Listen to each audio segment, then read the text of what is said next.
Hi guys, good morning. I'm back. This is Mommy Mars. So, kape-kape muna tayo. So, ngayon gusto ko lang pala gusto ko lang mag-share sa inyo kasi hindi rin ako masyado nakapag-upload talaga ng tuloy-tuloy dahil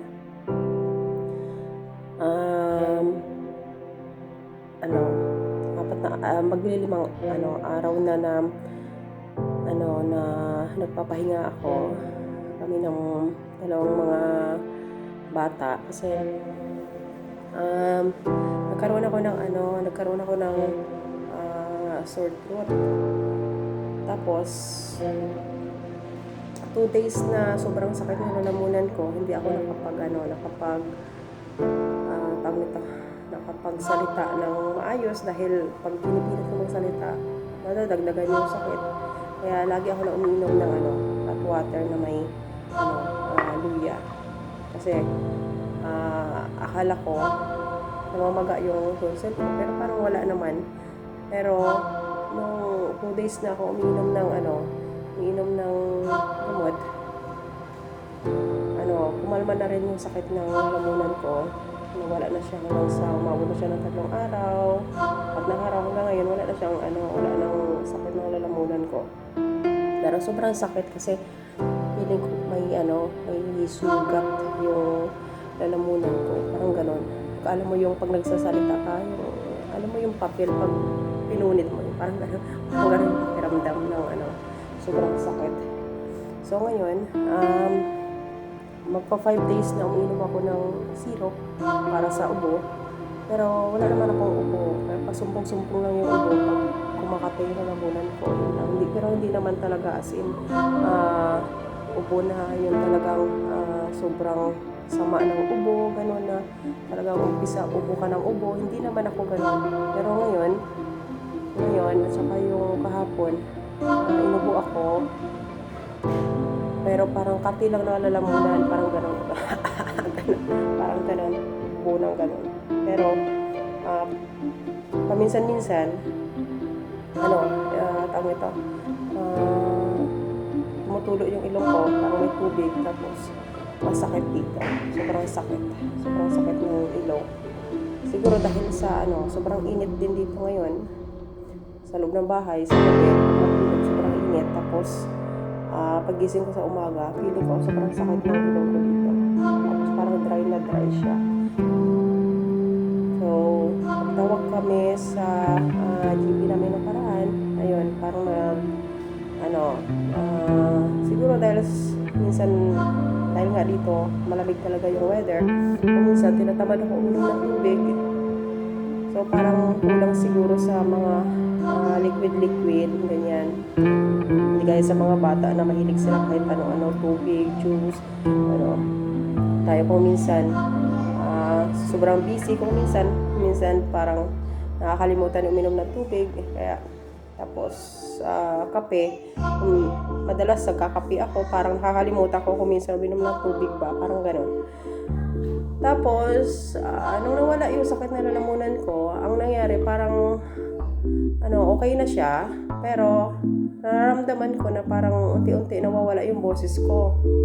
So one day, parang iba yung ng boses ko, parang yung unti-unti mawawala, parang gano'n. Pero naka-recover naman kasi hindi ako umiinom ng malamig talaga. Tapos umiinom lang ako ng hot water na may luya. Yun lang, nawala naman siya. Yun, bumalik ulit.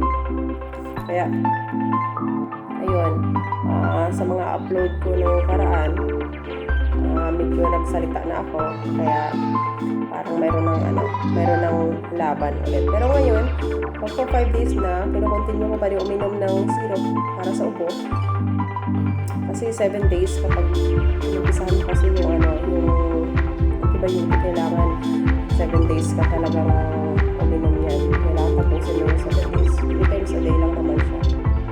Kaya tapos ka lang ng maraming tubig. Pero okay naman ngayon ang pakaramdam ko. Pero nag-suggest kasi yung GP namin na kailangan talagang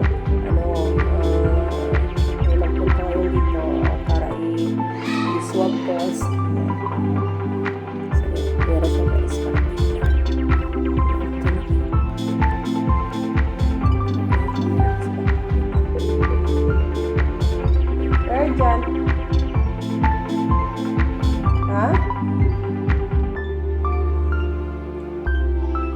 Okay, you need to open the gate.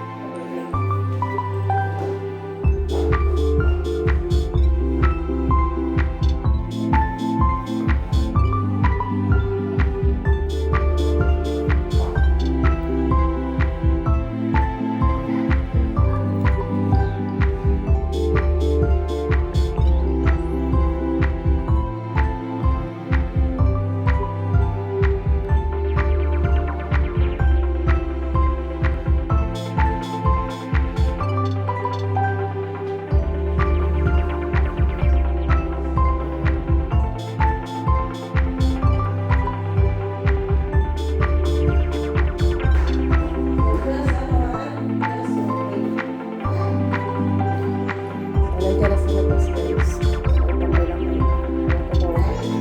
Makikita na kami na natin. Nandun pa siya sa loob ng sasakyan kasi yung mag-test. So, pinakabahanap ko sana maganda naman yung result. Kasi tatlo kami si Swabtest siguro. Yung dalawang bata, si Christian, ako, at si Kuya.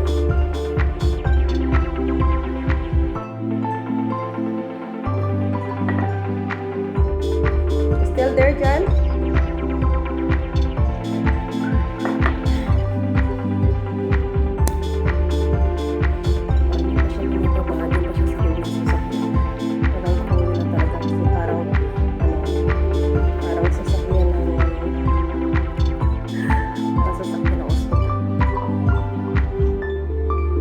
First time ko talaga ito na mag-swab test dahil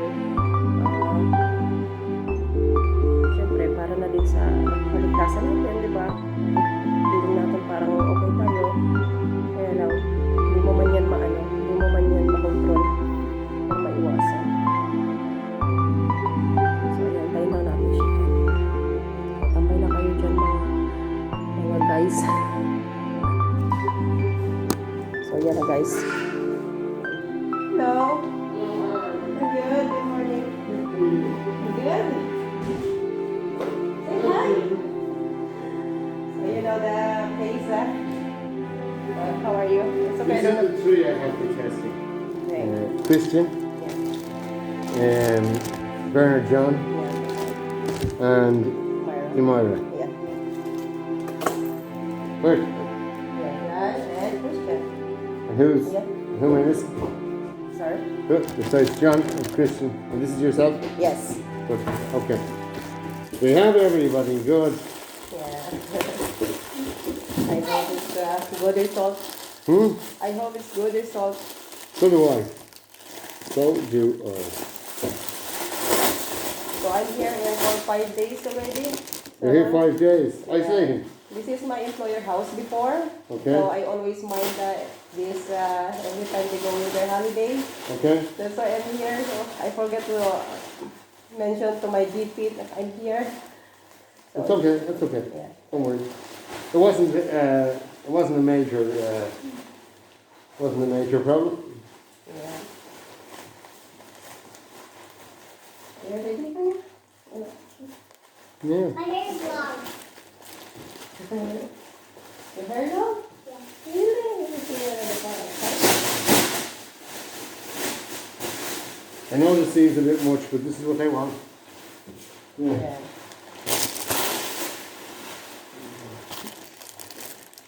Yeah. Who wants to go first? Maybe the children first maybe might be best. They just have to get a nasal swab. Any question? Right, where's Bernard? Yeah, but yeah. Bernard, good now. Take a seat. First on the list.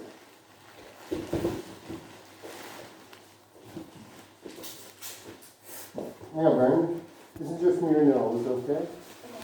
Doesn't have to go that deep, but I want to tickle it a little bit, okay? If you go.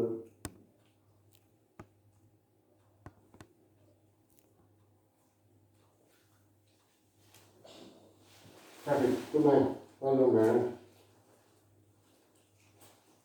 Okay? I know it's not nice. Yeah. You okay? Good.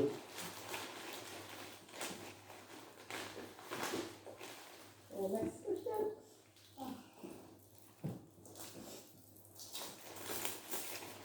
And how many days the result? Usually 1 to 2 days, 24 to 48 hours. Okay.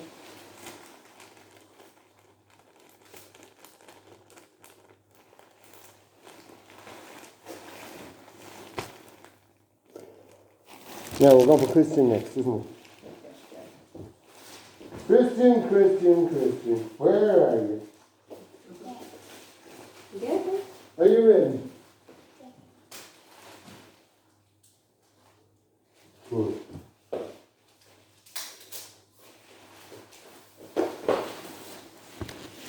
Okay, Christian, you ready?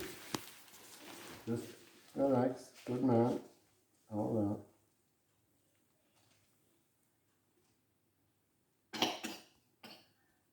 Okay, great. Very good. Perfect. Well done. Good man. Yeah. Coaching. Yes, it Okay. makes people sneeze on you. That's just correct. Okay. On the tissue.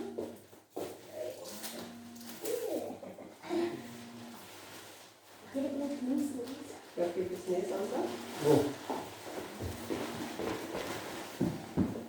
Oh, very good. You cover your mouth.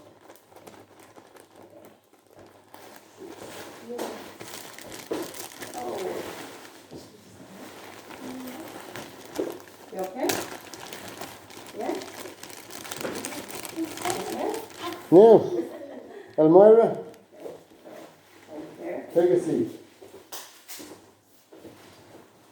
Do your trunk first, okay? Open your mouth. Just say, ah.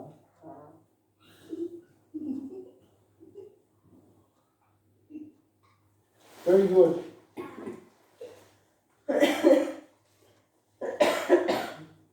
Now, the nose one's a little deeper for you, but it's only one side, okay?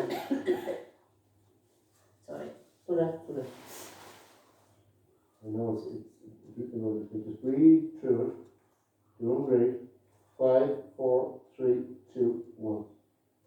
Perfect, that's you. I know, it's not deep for us. Sorry.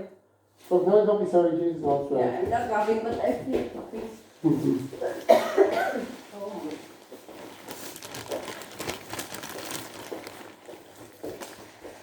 Yeah, that's everybody. Yeah, thank you so much. No problem.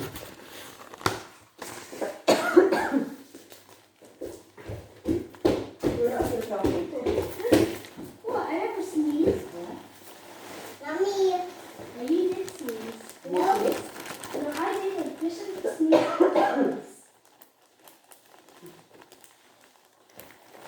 So I hope everything is okay. I hope everything is good result. So do I. So do I. But look, it is, but the main thing is that you're not showing any symptoms that are a problem. And even if you have it, it just means isolating for a few weeks.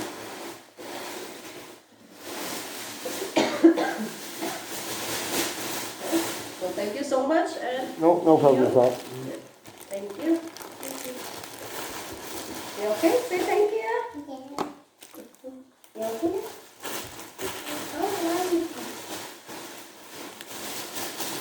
Oh, there's a little hand jar How for I you. know the result that or somebody call in my. They will text you at the number that I rang you on. Okay. They'll text you, okay? Yeah. Okay. Right, no problem. Okay. Thank you so much. Bye. I'm sure and bring everything with me or I'll be back. Okay. Yeah. Thank you. Right, alright, look after yourself. Thank you. Yeah. Okay. Did the nose hurt? Yeah, I feel. You feel? It hurts a lot. Really? Me. Where's You Christian? only did one nose, not nothing. Where nose? Ayun. Tapos na. Yeah! Tapos na.